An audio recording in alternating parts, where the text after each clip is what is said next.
Hi, my dear friend, welcome you to speaknowenglish.com. This is really one of the good opportunity for everybody, those who are interested to become a fluent speaker of English. And you can learn with this platform. मैं ये चीज़ इसके लिए बता रहा हूँ because ये जो English speaking एक आदमी के दिमाग में मिथ है कि मैं इंग्लिश नहीं बोल पा रहा हूँ या इंग्लिश मैं कब बोलूँगा। आपने 10th 12th ग्रेजुएशन जहाँ तक भी आपने पढ़ाई किया है, मैंने देखा है over the period of last 25 years में मैंने हजारों स्टूडेंट्स को पढ़ाया है, बहुत सारे ट्रेनी को ट्रेन किया है और मैंने देखा है कि वो अपनी जिंदगी में किस तरह से स्ट्रगल कर रहे हैं।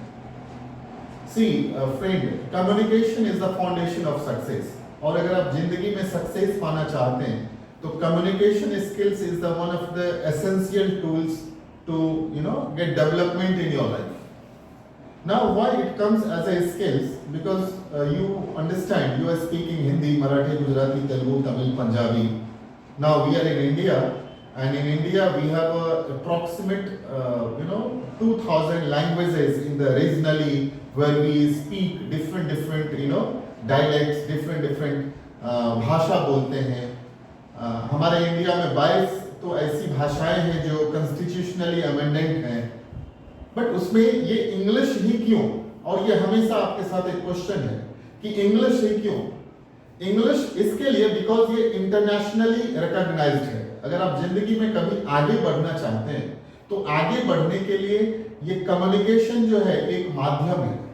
ये कम्युनिकेशन के द्वारा आप अपने जर्नी को वहां तक लेके जा सकते हैं, मीन्स जहां तक आपकी पहुंच नहीं है।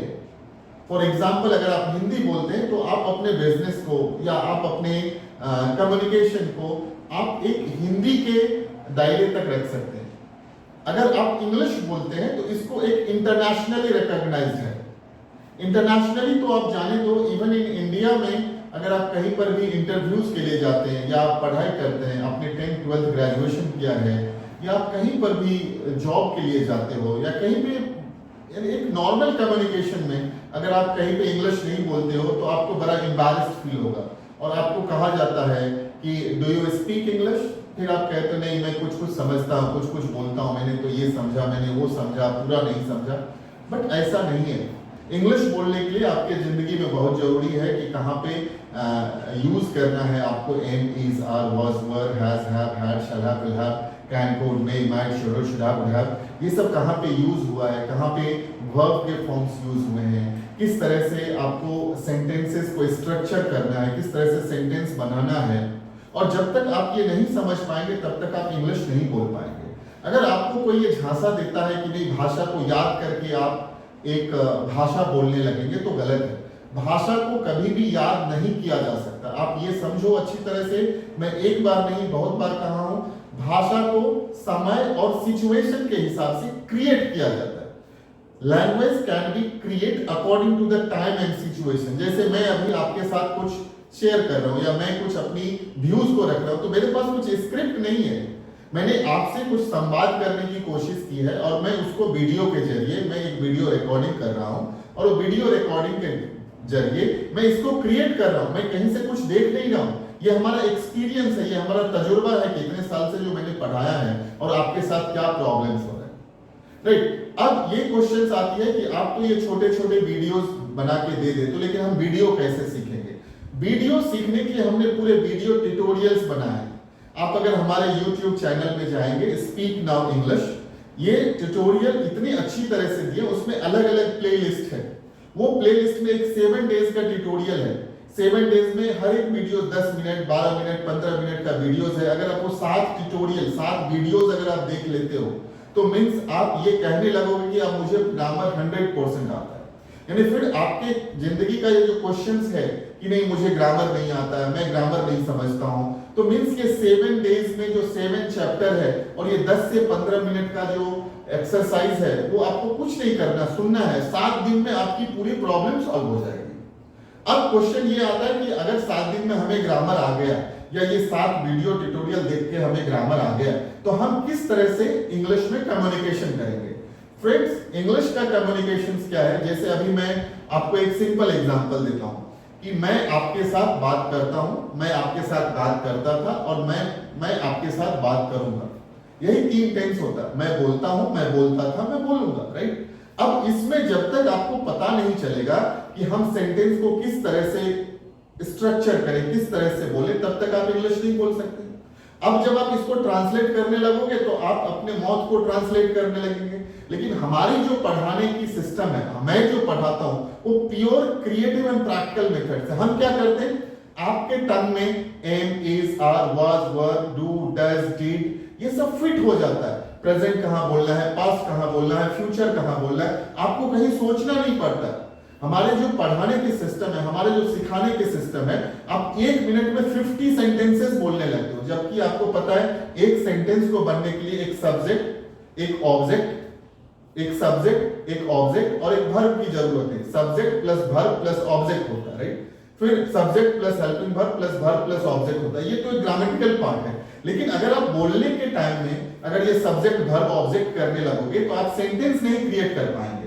हमारा सिखाने का सिस्टम क्या है, हम क्या करते हैं, आपके टंग में वो चीज को फिट कर देते हैं। यानी आप जब बोलते हो, जैसे आप हिंदी कैसे बोलते हो, whenever you will speak English, automatically your tongue will get twisted with these all helping verbs: do, did, done, does, doing। अब आपको पता नहीं ये do का 5 फॉर्म है, राइट? बट समटाइम्स हम उसमें मिस्टेक्स क्या करते हैं, अच्छा डू का ये यूज होता है, डज का ये यूज होता है। तो हमारे जो वीडियोस ट्यूटोरियल है उसमें वर्ब के फॉर्म्स दिए हुए हैं, V1, V2, V3, V4, V5, उसमें अलग अलग चीजें दी गई है। आप हमारे ट्यूटोरियल में वर्ब्स का फॉर्म्स देख सकते हैं।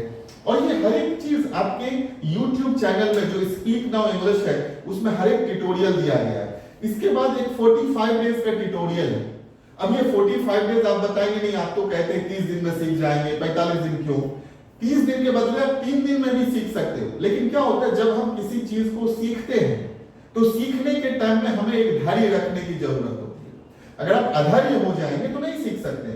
जैसे आप सोचो कि आप एक झाड़ लगाते हो, आप एक सीड्स लगाते हो, तो एक सीड्स लाते हो और उसको मिट्टी में डालते हो। आप क्या करते हो, मिट्टी में डालने के बाद उसको ऐसे ऐसे करके देखते रहते हो? नहीं देखते हो। अगर आप ऐसे ऐसे करके देखोगे तो क्या होगा, over the period of time आपका आंख खराब हो जाएगा, पता चलेगा झाड़ ऊपर नहीं आ रहा। आपको अपने सीखने के साथ पेशेंस रखना है। आपको उस पर नजर ऐसे टिका के नहीं रखना है। अगर आप अपने नजर को टिका के रखेंगे, जैसे अगर कोई एक झाड़ आप अगर देखोगे कि अगर आप आज आपने लगाया है और 15 दिन के बाद देखोगे तो छोटा सा होता है, 1 महीने के बाद देखोगे इतना बड़ा होता है, 2 महीने के बाद इतना बड़ा होता है, over the period of time ऐसा लगता है 2-4 महीने में झाड़ बड़ा हो जाता है। लेकिन आप उसको अनुभव करते हैं, आप उसको कभी बढ़ते हुए नहीं देखते हो। ये जो लैंग्वेज है एक प्लांट की तरह है।